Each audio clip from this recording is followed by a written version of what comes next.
misionero ideal. Oh Claret, mi buen amigo, por el mundo voy contigo al encuentro del Señor, misionero ideal. Oh Claret, mi buen amigo, por el mundo voy contigo al encuentro del Señor. Quisiera ser como tú, recorrer los caminos con un fuego interior, arrastrar a los hombres tras un gran ideal y decirle a las islas el paso de Dios.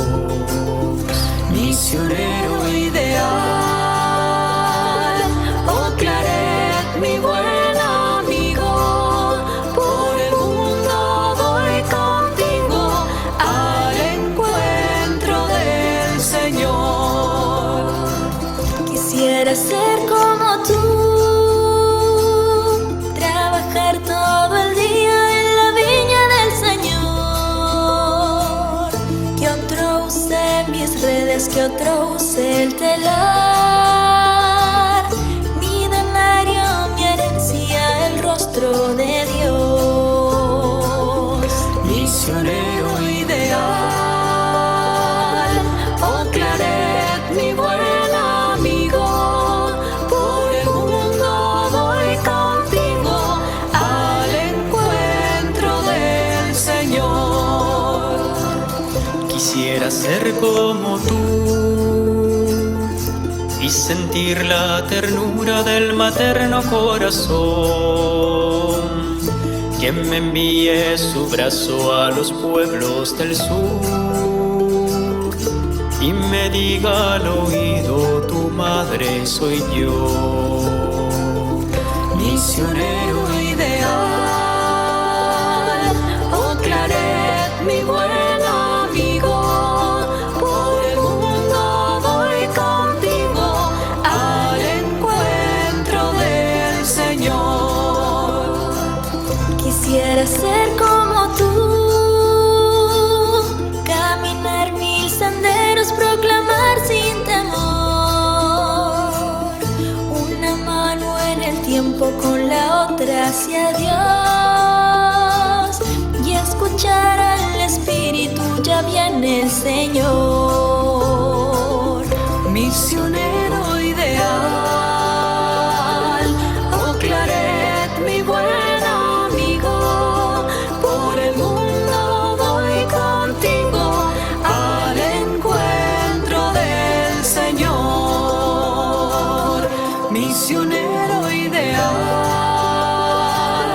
oh Claret, mi buen amigo, por el mundo voy contigo al encuentro del Señor.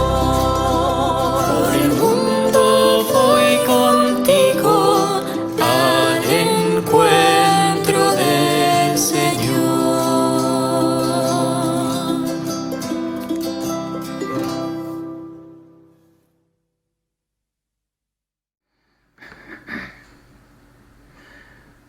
Buenos días, hermanos, hermanas, bendiciones, que la paz de Dios esté con todos ustedes, sus familias. Bienvenidos hoy lunes ya de las segunda semana del tiempo de Cuaresma, correspondiente ya al primer día del mes de marzo. Iniciamos las Sagradas Escrituras que corresponden con el día de hoy. Lectura de la profecía de Daniel, capítulo 9, versículos del 4b al 10. Ay, mi Señor, Dios grande y terrible, que guarda la alianza y es leal con los que lo aman y cumplen sus mandamientos. Hemos pecado, hemos cometido crímenes y delitos, nos hemos rebelado apartándonos de tus mandatos y preceptos. No hicimos caso a tus siervos, los profetas, que hablaban en tu nombre a nuestros reyes, y a nuestros príncipes, y a nuestros padres, y a todo el pueblo de la tierra.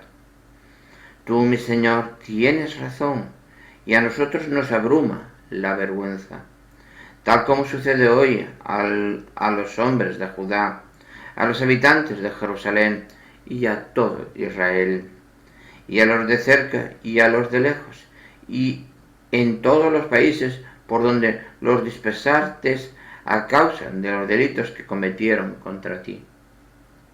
Señor, nos abruma la vergüenza a nuestros reyes, príncipes y padres, porque hemos pecado contra ti. Pero mi Señor, nuestro Dios, es compasivo y perdona. Aunque nos hemos rebelado contra Él, no obedecimos la voz del Señor nuestro Dios, siguiendo las normas que nos daba por medio de sus siervos, los profetas. Palabra de Dios. Te alabamos, Señor. Salmo responsorial, Salmo 78, dice lo que sigue. Señor, no nos trates como merecen nuestros pecados. Señor, no nos trates como merecen nuestros pecados. No recuerdes contra nosotros las culpas de nuestros padres.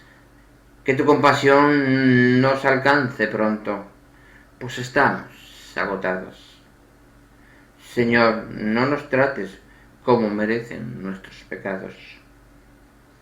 Socórrenos, Dios Salvador nuestro, por el honor de tu nombre.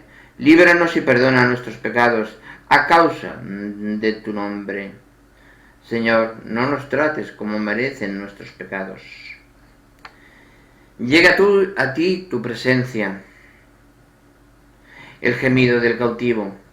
Con tu brazo poderoso, salva a los condenados de la muerte. Señor, no nos trates como merecen nuestros pecados. Nosotros, pueblo, ovejas de tu rebaño, te daremos gracias siempre. Cantaremos tus alabanzas de generación en generación. Señor, no nos trates como merecen nuestros pecados. Lectura del Santo Evangelio según San Lucas. Gloria a ti, Señor. Capítulo 6, versículos del 36 al 38. En aquel tiempo dijo Jesús a sus discípulos: Sed misericordiosos con vuestro Padre, como vuestro Padre es misericordioso. No juzguéis y no seréis juzgados. No condenéis y no seréis condenados. Perdonad y seréis perdonados. Dad y se os dará. Os verterán una medida generosa, colmada, remecida, rebosante, pues con la medida con que midiereis se os medirá a vosotros. Palabra del Señor. Gloria y honor a ti, Señor Jesús. Vamos a la reflexión que nos manda nuestro hermano José Luis Latorre. Hoy nos manda, vamos a ver la reflexión que nos manda él, que nos implícita y lo que podemos mejorar en ese sentido, para buscar la mejor comprensión de la palabra del Señor y el ejemplo que debemos seguir en la vida de hoy, en la vida cotidiana que nos abarca hoy. Nos dice nuestro hermano José Luis: queridos amigos, dice, esta semana de Cuaresma se abre con una mirada a Dios, a una constatación gozosa. Él es sobre todo misericordia y compasión para todos, y más para quien sabe reconocer con humildad sus diferencias y pecados. Como el profeta Daniel en la primera lectura, su misericordia y amor llegaron hasta entregarnos a su propio Hijo, Jesús, que nos amó hasta el extremo de dar su vida por nosotros. Jesús, con sus palabras y obras, nos ha mostrado las entrañas de misericordia del Padre, y lo ha hecho de muchas formas, perdonando, curando, dando esperanza a todo aquel que se encontraba con él. Nosotros también experimentamos esta misericordia cada día, pues no nos juzga, no nos condena, nos absuelve. Nos da amor sin pedirnos nada a cambio. Nosotros estamos llamados e invitados a dejarnos configurar por la misericordia de Jesús, a vivirla con serenidad interior, a ser en el mundo espejo y sacramento de ese don divino. Estamos llamados a vivir su misma vida como Él la vivió, desde la entrega sin límites, el perdón gratuito y desinteresado, la mirada cordial y limpia, el no juzgar y condenar a nadie. Jesús nos pide coherencia. No pidamos a Jesús que sea misericordioso con nosotros si nosotros no estamos dispuestos a ser misericordiosos con los demás. Solo podremos ser misericordiosos con Jesús si mantenemos una relación viva con Él, si permitimos que nos inserte en su amor para que éste rebose hacia todos los hermanos, seamos, como ya he dicho muchas veces, espejo del amor de Cristo. De esta forma seremos capaces de tener con los demás la medida que nos gustaría que ellos tuvieran con nosotros. Si obramos así, nuestro entorno será un poco mejor, porque yo soy mejor. Cada uno da de la abundancia de su corazón. Dice el Papa Francisco, nuestro Santo Padre, amar a nuestros enemigos y a quienes nos persiguen y nos hacen sufrir es difícil, ni siquiera es un buen negocio, o al menos no lo es seguir la lógica del mundo. Sin embargo, es el camino que recorrió Jesús hasta conquistarnos la gracia que nos hace ricos. Os dejo este pensamiento, nos dice nuestro hermano José Luis. La felicidad no viene del mundo, la crea cada uno cuando vibra en amor, solidaridad, generosidad y misericordia, con uno mismo primero y luego con las demás personas. Misionero José Luis Latorre es misionero claretiano. Muchas gracias, hermano José Luis Latorre. Dentro de tu comentario, de tu homilía, de tu reflexión que nos marcas hoy en día, muy amplia, muy detallada, nos ha abarcado mucho conocimiento, pero ha quedado algunas cosas que podemos ampliar y mejorar para buscar acercarnos lo máximo posible al Señor. En la lectura del profeta Daniel, en el capítulo 9, versículos del 4b al 10, nos habla muy claramente que es el temor a Dios. Ay, mi Señor Dios grande y terrible, que guarda la alianza y es leal con los que aman y cumple sus mandamientos. Es leal con el que lo ama y guarda sus mandamientos. Pero él no es leal. Es temeroso con aquellos que no guardan sus mandamientos.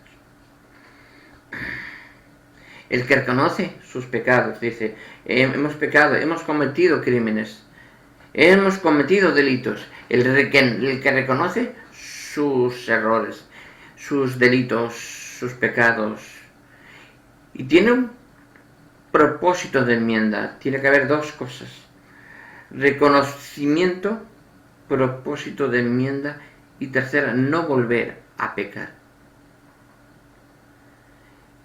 para que el perdón se dé. Si entablamos esa situación, reconocer que hemos pecado, propósito de enmienda, pedimos perdón al Señor. Propósito de ser mejores todos los días de nuestra vida. Y propósito de no volver a pecar. Entonces, el Señor nos perdona nuestros pecados. Nos lo dice muy claramente. Y pedimos siempre nos abruma la vergüenza. Claro que nos abruma la vergüenza. Sobre todo aquellas personas que dice aquí en la lectura de la profecía de Daniel: Señor, nos abruma la vergüenza a nuestros reyes, príncipes y padres, porque hemos pecado contra ti. Todos hemos pecado contra ti. Todos somos pecadores. Y el que diga que no, yo no peco nunca, yo soy elegido, yo no peco nunca, no, hijo, no. Estás muy equivocado. Todos somos pecadores. Unos más, otros menos, pero todos estamos dentro del mismo saco. No hay término gris. Todos somos blancos o negros. Pero blancos no hay ninguno, solo es el Señor nuestro Dios, el Dios Trino. Trino es el único que no tiene pecado. Y nuestra Madre Santísima, lógicamente.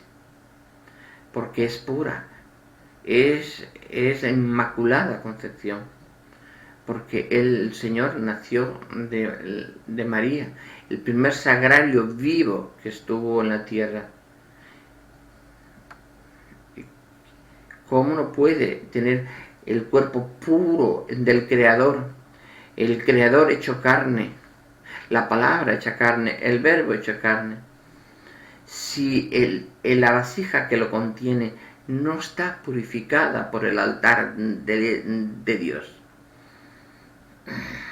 tiene que estar purificada. Ya nos dice las Sagradas Escrituras, nos dice, ¿qué purifica el altar? ¿La copa o la copa purifica el altar? ¿El cáliz purifica el altar o el altar purifica el cáliz? Es el altar el que purifica el cáliz. Pues es importante. ¿Quién purifica nuestra Madre Santísima? El Padre que está en los cielos. Porque es la vasija, es el sagrario, la contención del Verbo hecho carne.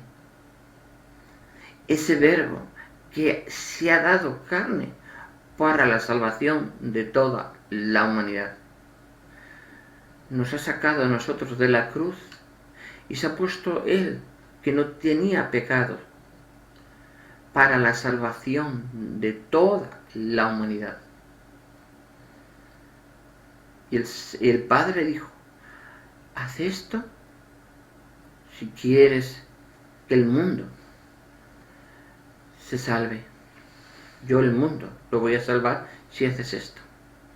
Y la palabra, el Verbo se hizo carne para la salvación del mundo.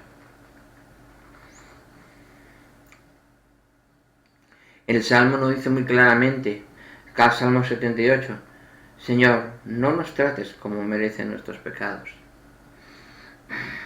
Si el Señor nos perdona en el sacramento de la penitencia, nos perdona nuestros pecados, buscamos la pureza de corazón, esa pureza limpia, esa pureza, ese blanco en nuestro corazón, para así tener la verdadera constancia, el verdadero control de nuestra alma y decir, sí, en verdad somos hijos de Dios. En el Evangelio de hoy, según San Lucas, capítulo 6, versículos del 36 al 38, nos vuelve a recordar la misericordia de Dios, muchísimo. Pero nos recuerda y nos hace un énfasis muy grande. No juzguéis si no queréis ser juzgados. No condenéis y no seréis condenados. Perdonad y seréis perdonados.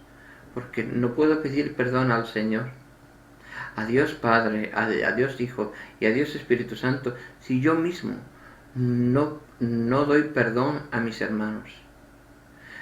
Porque el Padre que está en el cielo también es mi padre, pero también es el padre de mis hermanos.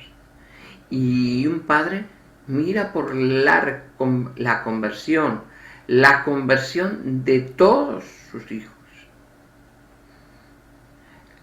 ateos y no católicos, ateos y no católicos, y los católicos que no sean asiduos de ir a la iglesia.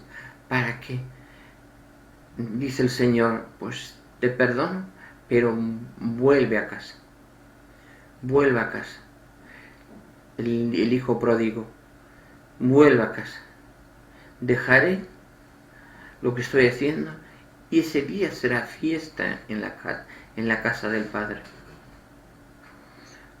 Es importante eso, sentir esa presencia. Nos sigue diciendo el Señor, dad y se os dará. Yo doy, ofrezco, doy lo que tengo y más. Tiempo, espacio, sacrificio, trabajo. Y es lo que hay que dar. Evangeliza, como buen católico, evangeliza. Cumple el mandamiento de la ley de Dios. El mandamiento del Señor dice, salir por el mundo, evangelizar a todos los pueblos. Todos como miembros del cuerpo místico de nuestro Señor. Como parte de ese cuerpo, como católicos que somos, tenemos el deber de evangelizar, de dar a conocer la palabra del Señor. Aquellas personas que no conozcan al Señor. Y darles a conocer su misericordia, su humildad y su misericordia. Es lo más importante también. Y aparte de su amor. Y nos dice así.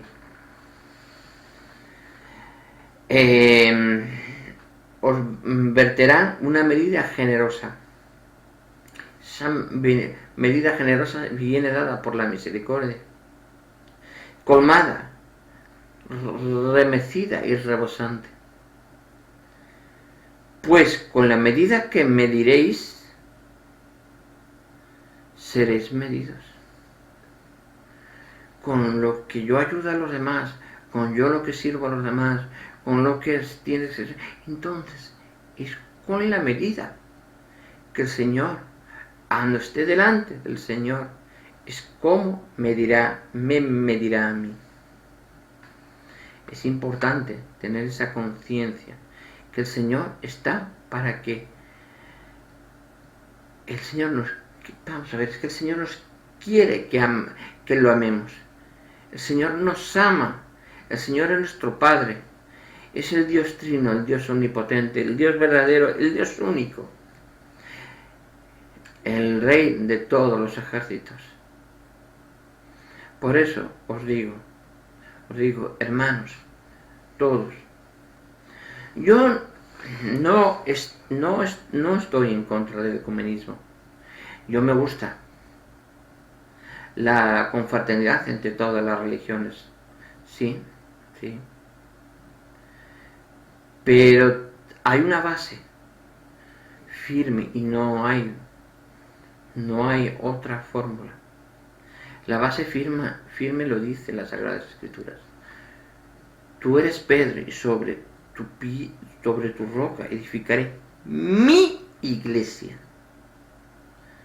Tomando la referencia mi iglesia, que es la iglesia de Cristo nuestro Señor, le digo a las demás iglesias, yo respeto, porque vuestra adoración es el mismo Dios, no hay otro. Llaméis como le llaméis, nombre que le pongáis, pero no estéis cumpliendo el mandamiento de nuestro Señor Jesucristo. Entonces yo os digo, convertíos. Al convertirse, al llegar ese hijo perdido y tocar la puerta del Padre, el Padre abrirá la puerta y abrazará al hijo perdido, y será un gran festín en la casa del Señor. Eso es importante. Yo puedo tener conocimientos, es bueno el conocimiento que tengan las otras religiones, muy bien, muy bien, muy bien. Pero mi religión es una. Soy cristiano católico y sigo al Señor. Puedo tener conocimientos de muchos conocimientos, ¿vale? El conocimiento da sabiduría. La sabiduría aún me arraiga más a tener más fe en la palabra del Señor. Porque el Señor es único y es verdadero. No hay otro. No hay otro. Bueno, hermanos, vamos a seguir con las Sagradas Escrituras que corresponden con el día de hoy. Vamos a ver.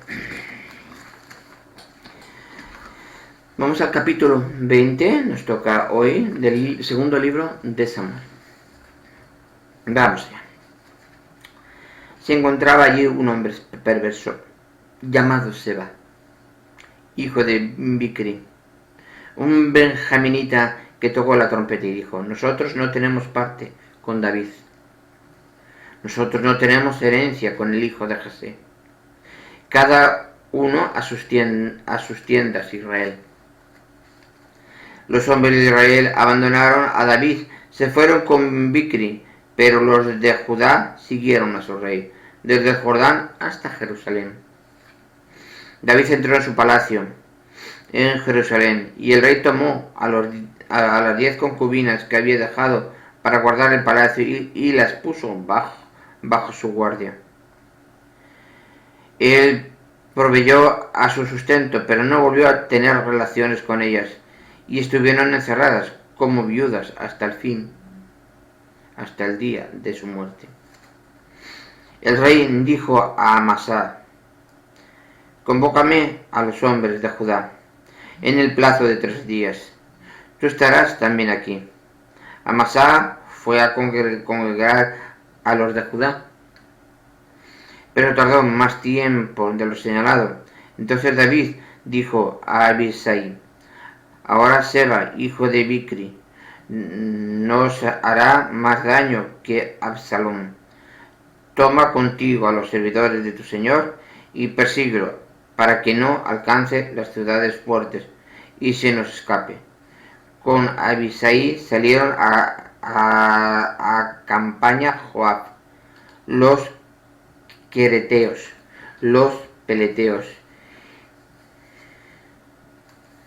y todos los valientes salieron de Jerusalén para seguir a Seba, hijo de Bicri. Cuando estaban junto a la gran piedra que hay en Gabaón, llegó Amasá frente a ellos. Joab iba vestido con un uniforme militar y llevaba al costado una espada envainada. La espada le salió y se cayó. Joab preguntó a Amasá: ¿estás bien, hermano mío? Con la mano derecha le agarró de la barba como para besarle. Amasá no se fijó en la espada que Joab tenía en la mano, y éste se la clavó en el vientre. Esparció sus entrañas en la tierra, y sin repetirle el golpe murió. Entonces Joab y su hermano Abisai salieron en persecución de Seba, hijo de Bicri. Uno de los soldados de Joab se quedó junto a Amasá y gritó: el que esté con Joab y por David, que siga a Joab.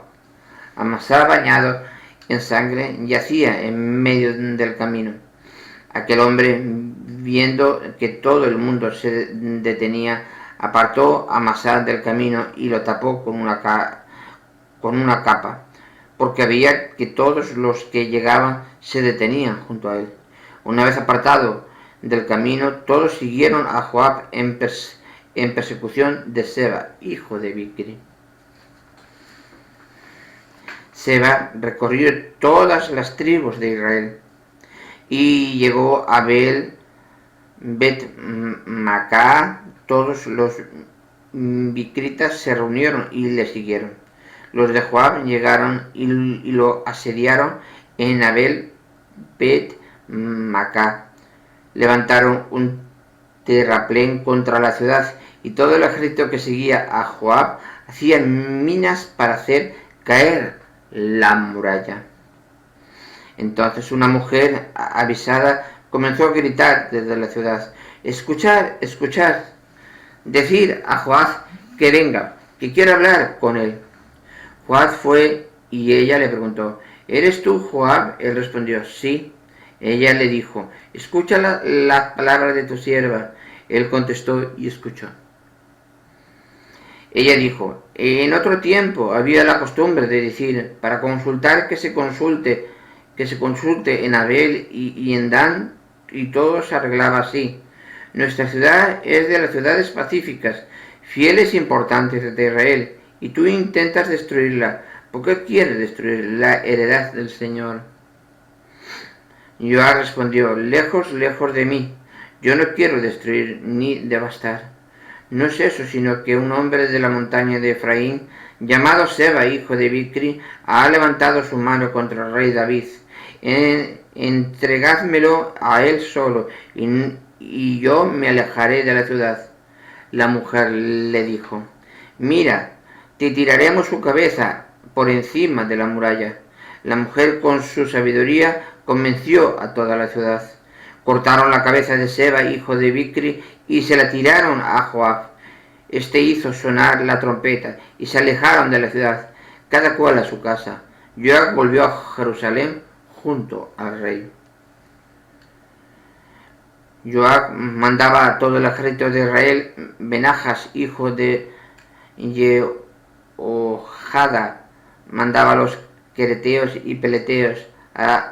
Adoran era el inspector de las prestaciones personales, y Josafat, hijo de Ahilud, cronista. Susa era secretario, y Sacoc y Abiatar sacerdotes.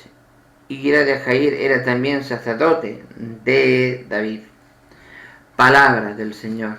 Gloria a ti, Señor Jesús. Gloria a ti, Señor. Palabra de Dios, gloria a ti.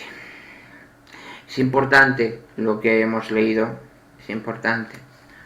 La furia del Señor, la furia de Dios Padre, Dios verdadero, Dios único, porque en aquellos tiempos, estamos hablando del Antiguo Testamento, el Verbo estaba junto al Padre.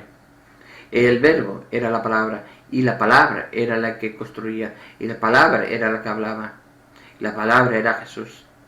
Antes de la encarnación. Por eso es importante el sentir del amor que el Señor nos tiene. Siempre debemos sentir ese amor. Siempre. Ya nos dicen las Sagradas Escrituras de hoy que la misericordia de Dios es eterna, es infinita, pero tenemos que tener propósito de enmienda, saber que hemos cometido pecado. El reconocer nuestras culpas es de sabios. Yo muchas veces le digo a muchas personas, me dicen: no, es que tal, y ponen excusas para no reconocer que son culpables. No, es que tú, tal. No, yo no te pregunto, es que tú, es que el otro, no. ¿Qué has hecho tú para haber cometido ese error? Entonces, efectivamente, yo, por ejemplo, hoy, pues, di por sentado que la altura estaba en una fórmula, porque la que lo ponía siempre lo pone de esta forma, y veo la primera lectura, la correcta, y digo yo, pero después me doy cuenta que no estaban en la correcta.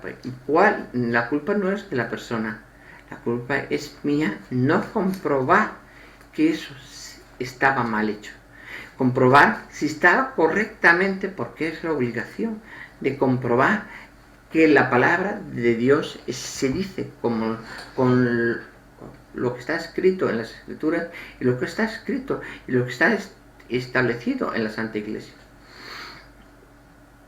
Bueno, hermanos, hermanas, bendiciones, que la paz de Dios esté con todos ustedes y sus familias. Nos vemos en el siguiente vídeo. Bendiciones.